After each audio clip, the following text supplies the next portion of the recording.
இன்று வானத்தின் வாசல் முதியோர் இல்லத்தில் உள்ள முதியோர்களுக்கு இருங்குவதைச் சேர்ந்த திருமதி சௌந்தர்யா மேரி, திருமதி சேசுமரி இவர்களுடைய தாயார் எலிசபெத் அம்மா அவர்களுடைய 2ஆம் ஆண்டு நினைவு நாளை முன்னிட்டு அவர்களுடைய மகள்கள் பேர பிள்ளைகள் சகாயராஜ், உதயகுமார், ராபின்சன், ஜூலியட் குடும்பமாக வந்து அந்த அம்மாச்சி தன்னுடைய தாயார் அவருடைய நினைவு நாளை முன்னிட்டு முதியோர்களுக்கு நல்ல ஒரு இரவு உணவு கொடுக்க வேண்டும் என்கிற எண்ணம், மதிய உணவு கொடுக்க வேண்டும் என்று இருந்தார்கள். மதிய உணவு வேற ஒருவர் கொடுக்கறதுனால இந்த இரவு நேரத்தில் அவர்கள் குடும்பத்தின் சார்பாக இந்த இரவு டிஃபன் வழங்கப்படுகிறது. அதற்காக நம்ம அந்த குடும்பத்திற்காக நம்ம ஜெபிக்கலாம். அதிசயங்கள்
குமாரனாகிய இயேசு கிறிஸ்துவின் நாமத்தினால் எங்களை வழி நடத்தி கொண்டு வருகிற பரிசுத்த ஆவியானவருடைய ஆலோசனையின்படி இந்த இரவு நேரத்தில் அருமையான தாயார் திருமதி சௌந்தர்யா அம்மா, திருமதி சேசுமரி இவர்களுடைய தாயார் திருமதி எலிசபெத் அம்மாவுடைய நினைவு நாள் 2ஆம் ஆண்டு நினைவு நாளை முன்னிட்டு அவருடைய பிள்ளைகளான அவருடைய மகள்கள் பேர பிள்ளைகள் குடும்பமாக வந்து இந்த நாளிலே இந்த இரவு உணவு முதியோர்களுக்கு கொடுக்க ஆண்டவர் நீர் உதவி செய்ததற்காக நன்றி செலுத்துகிறோம்.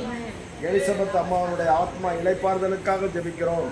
அருமையான அவருடைய மகள்கள் குடும்பத்திற்காக நாங்கள் ஜெபிக்கிறோம். அந்த மகள்களுடைய குடும்பத்தை நீர் ஆறுதல் படுத்தி பூமியில் உள்ள சகல ஜனங்களிலும் நீர் கீர்த்தி புகழ்ச்சியாக வைக்கப் போவதற்காக நன்றி ஐயா. எல்லா வளங்களையும் பெற்று நீடோடி வாழ நாங்கள் ஆண்டவரிடம் பிரார்த்திக்கிறோம். என் ஆண்டவர் நீர் அப்படியே செய்ய போவதற்காக நன்றி ஐயா. இயேசு கிறிஸ்துவின் நாமத்தினால் ஜெபிக்கிறோம் நல்ல பிதாவே. ஆமென்.